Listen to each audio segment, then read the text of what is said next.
starting with the parents, that they should know that their child has rights, and whenever their rights are violated, they should report to relevant authorities. So the picture you're seeing in front of you was taken at school. And the other one was taken during a community engagement meeting. So what we do is that we raise awareness. We sensitize persons with epilepsy and those that do not have epilepsy in the community, in schools, so that everyone should be aware or should be epilepsy smart, should know what epilepsy is, should know the challenges that us as persons with epilepsy face. And once they should know their rights, so that once their rights are violated, they should report to relevant authorities. This next slide was taken during an advocacy meeting that we had. We approached the Ministry of Health. So this activity mainly was to advocate for the availability of anti-epileptic medication at district level and health facilities. The idea is that persons with epilepsy should access their medication near to where they live.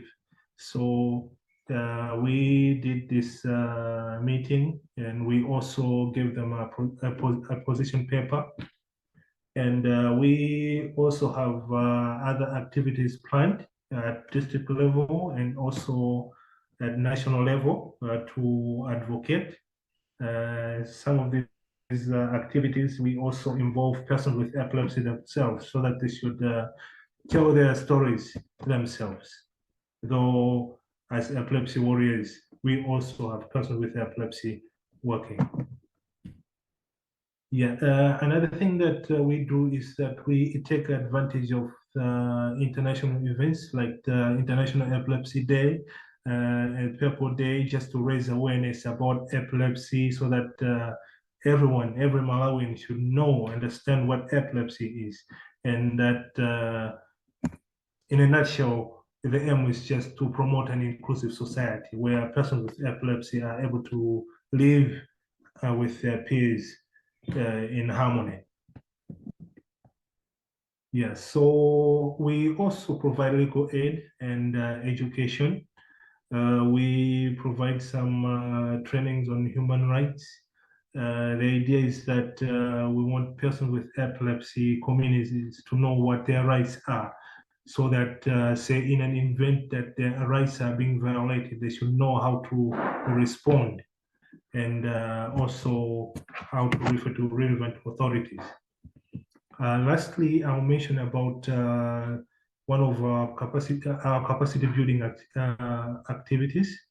We have the Epilepsy Assessment and Management course, which is a course that's being offered by Pretoria Health Global. It's free of charge. This year, we managed to send about 40 nurses to attend this virtual training. 28 of them were certified.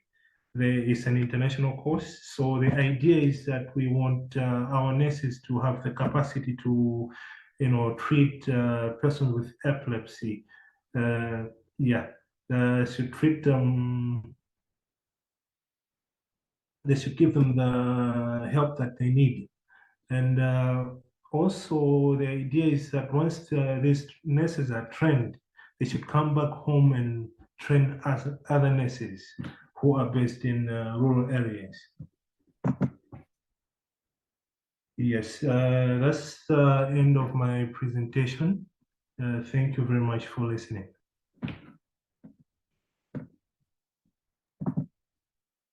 Thank you, Mr. Samuel, for the amazing presentation. I don't have much question. I just have one question. So you mentioned the impact of epilepsy in the life of a child.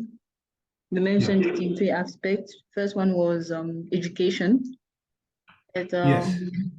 The children are sometimes forced to leave school because of their conditions, and the parents are also afraid to send their children to school because of out of fear, out of worry. And the second aspect is hospital having access to drugs. Say that sometimes it's difficult to have access to drugs because of the system there, even though the government has made it free for children and for parents to have access to drugs, but sometimes it's not that easy, so they are forced to pay sometimes. And the last aspect is justice. I think is that yes, justice. Yes, Mentioned that. that's true. So my question is on the first aspect. Do you have special programs for children having epilepsy? Because if in the school where there are many children, those who have epilepsy and those who do not have epilepsy are all schooling in the same school, and if every time the child who has epilepsy is forced to withdraw from school, at the end of the day, he will not have the education that he needs. Because I don't think that at home, the parent would, maybe the parent would have enough funds to give the proper education for the child, but don't you have special programs for that, as in maybe special schools or in a school, maybe there's a special, I don't know, special class for them so that they can actually be monitored accordingly? Yes. I think first let me start by saying that we have different policies, very good policies. Like we have the inclusive education policy. We also have a strategy on that. Yeah, so we have special needs teachers in a number of schools which assist learners with disabilities, uh, which those with epilepsy are also included. So I think mainly the challenge there is that there are some teachers who do not maybe do not know of the existence of these policies. Some do not follow, do not know of these policies, but do not follow them. So as for the government of Malawi, I think they've done quite a lot. We have the policy that's there. We have special needs teachers that are trained to teach learners with disabilities and with epilepsy. It's just that we need more awareness, for those few teachers that do not know of these policies. Yeah. All right. Okay, on the second aspect now, the drugs, the availability of the drugs. Yeah. When the parents cannot afford the drugs, what is happening? Oh, actually, it's something that we're trying to do more research on. I think it's something that I can give feedback on later.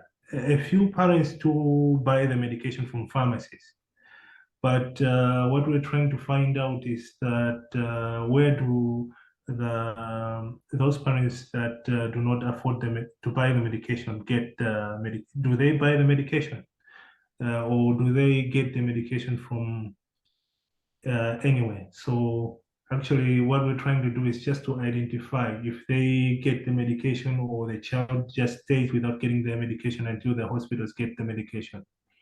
So we're looking into that, and I think by July we'll be meeting the Ministry of Health and we'll be giving them also a few recommendations.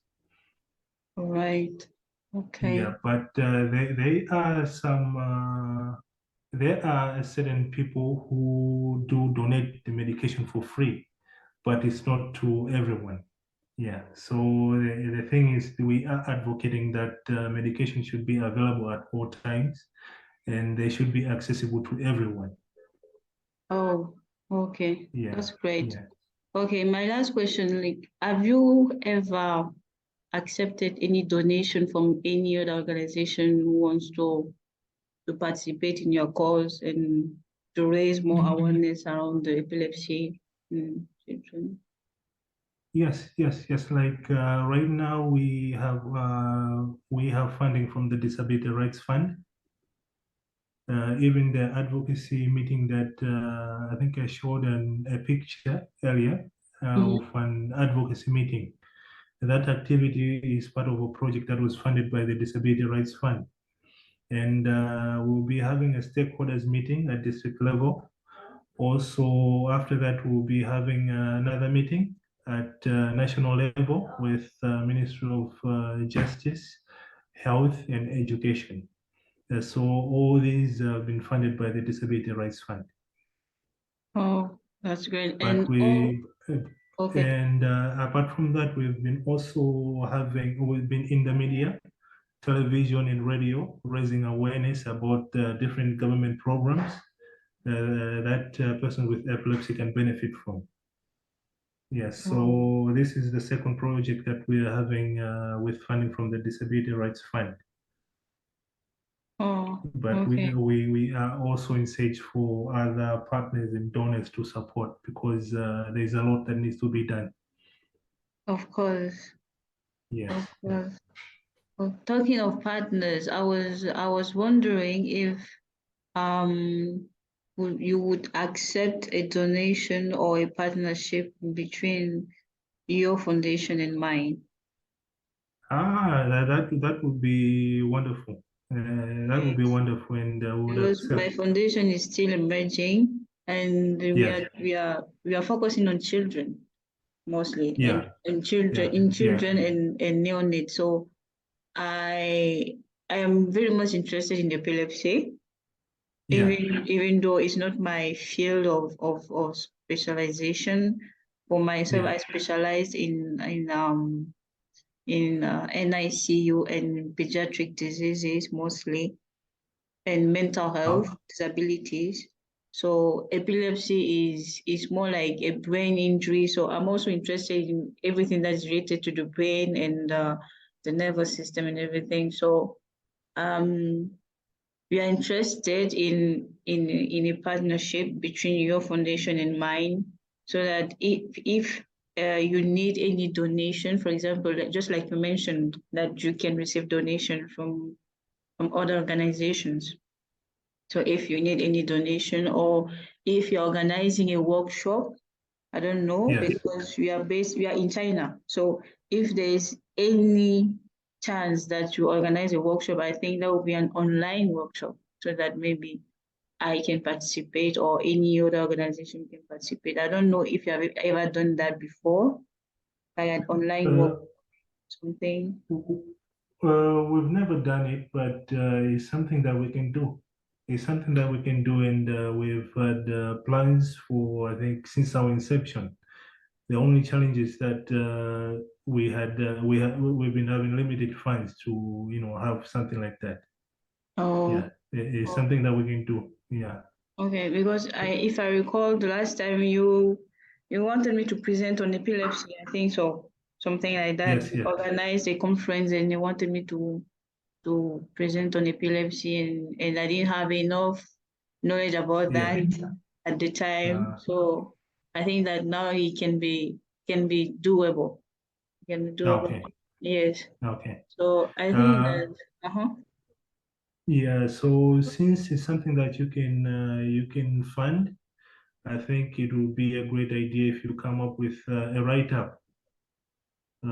Just I don't know if that's okay. A write-up. To write or just a concept. Oh, okay. I think we'll discuss more about that. You just Yeah. have to Yeah. tell Yeah. me the guidelines, how to do it, and just discuss more about that. Okay. I think that's the Yeah. end of our presentation. Yeah. Uh, Yeah. a third member was here, but I think he disconnected. I think other people Yeah. had difficulties connecting and everything. So anyway, it has been Yeah. recorded, so they will listen to it later. So thank you Oh, very yeah. much Yeah. for your Yeah. time and for the amazing presentation. And we keep You, in touch. you're welcome. You're Okay. welcome. Okay. Bye bye. Bye.